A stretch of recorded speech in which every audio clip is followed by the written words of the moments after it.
Organ reproduksi pria. Organ reproduksi pria terbagi menjadi dua bagian, yaitu organ eksternal dan organ internal. Organ eksternal reproduksi pria bagian luar terdiri dari 3 organ, yakni penis, skrotum atau kantong zakar, dan testis.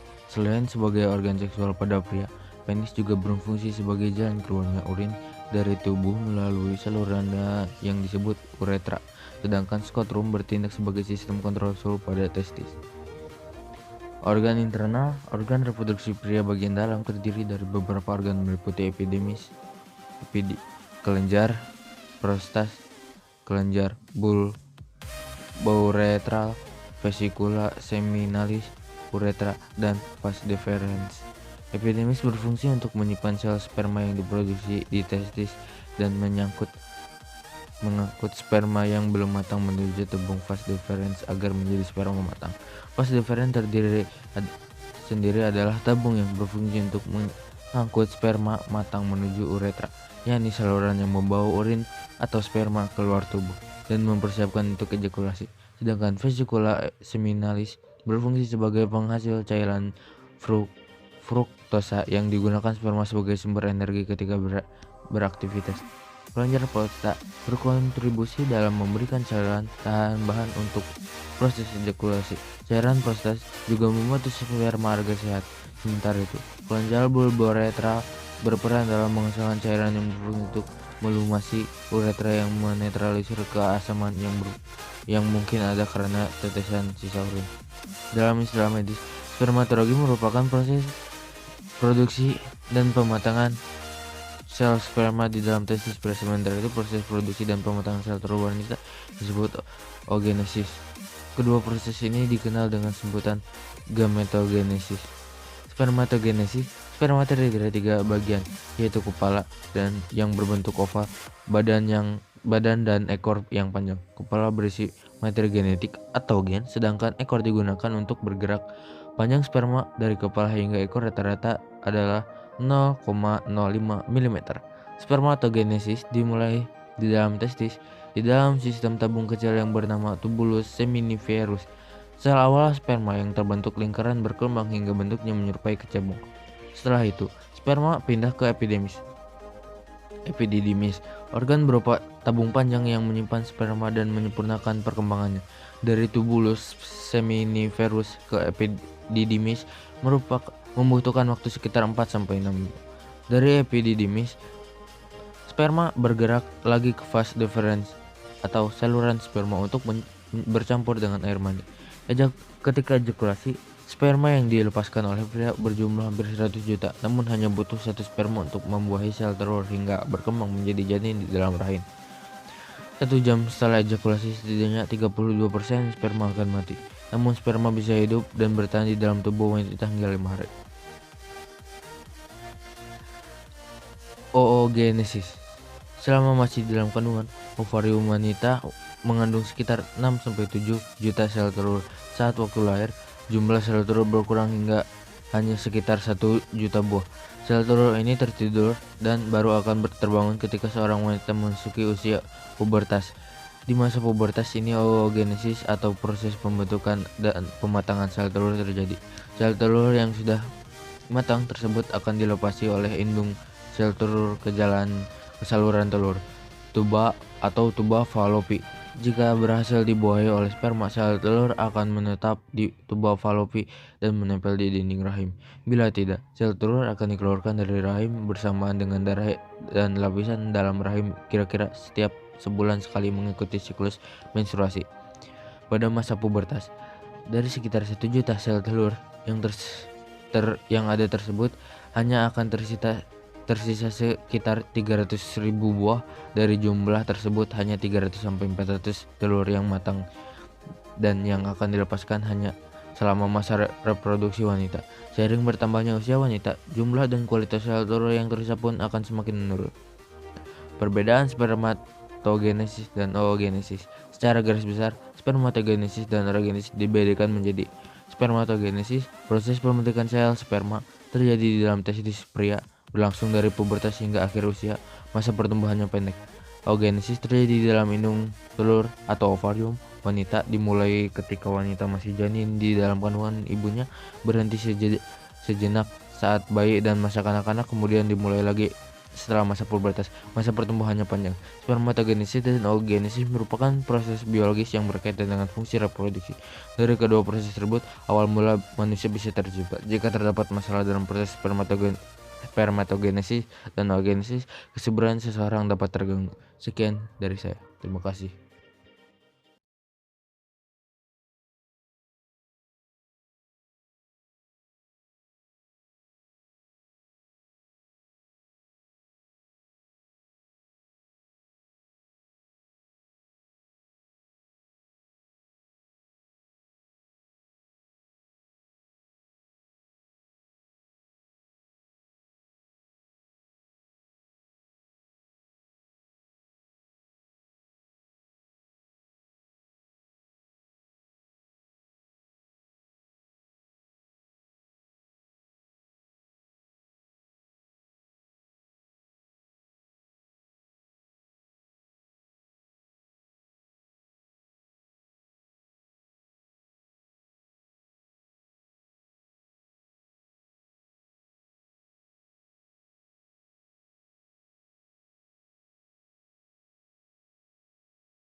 Organ reproduksi pria.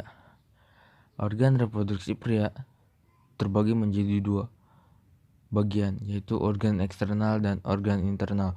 Organ eksternal reproduksi pria bagian luar terdiri dari 3 organ, yakni penis, skrotum atau kantong zakar, dan testis. Selain sebagai organ seksual pada pria, penis juga berfungsi sebagai jalan keluarnya urin dari tubuh melalui saluran yang disebut uretra, sedangkan skrotum bertindak sebagai sistem kontrol suhu pada testis. Organ internal, organ reproduksi pria bagian dalam terdiri dari beberapa organ meliputi epididymis, kelenjar, prostat, kelenjar bulbouretral, vesikula seminalis, uretra, dan vas deferens. Epididymis berfungsi untuk menyimpan sel sperma yang diproduksi di testis dan mengangkut sperma yang belum matang menuju tabung vas deferens agar menjadi sperma matang. Vas deferens sendiri adalah tabung yang berfungsi untuk mengangkut sperma matang menuju uretra, yakni saluran yang membawa urin atau sperma keluar tubuh dan mempersiapkan untuk ejakulasi. Sedangkan vesikula seminalis berfungsi sebagai penghasil cairan fruktosa yang digunakan sperma sebagai sumber energi ketika beraktivitas. Kelenjar prostat berkontribusi dalam memberikan cairan bahan untuk proses ejakulasi. Cairan prostat juga membantu sperma agar sehat. Sementara itu, kelenjar bulbouretral berperan dalam menghasilkan cairan yang berfungsi untuk melumasi uretra yang menetralisir keasaman yang mungkin ada karena tetesan sisa urin.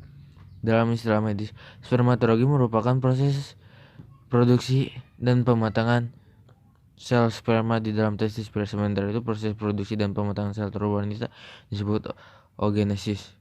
Kedua proses ini dikenal dengan sebutan gametogenesis. Spermatogenesis, sperma terdiri dari 3 bagian, yaitu kepala dan yang berbentuk oval, badan dan ekor yang panjang. Kepala berisi materi genetik atau gen, sedangkan ekor digunakan untuk bergerak. Panjang sperma dari kepala hingga ekor rata-rata adalah 0,05 mm. Spermatogenesis dimulai di dalam testis, di dalam sistem tabung kecil yang bernama tubulus seminiferus. Sel awal sperma yang terbentuk lingkaran berkembang hingga bentuknya menyerupai kecebong. Setelah itu, sperma pindah ke epididymis, organ berupa tabung panjang yang menyimpan sperma dan menyempurnakan perkembangannya.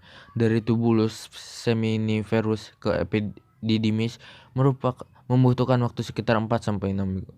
Dari epididymis, sperma bergerak lagi ke vas deferens atau saluran sperma untuk bercampur dengan air mani.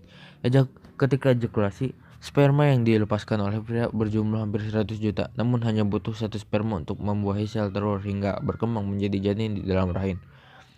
1 jam setelah ejakulasi, setidaknya 32% sperma akan mati. Namun sperma bisa hidup dan bertahan di dalam tubuh wanita hingga 5 hari.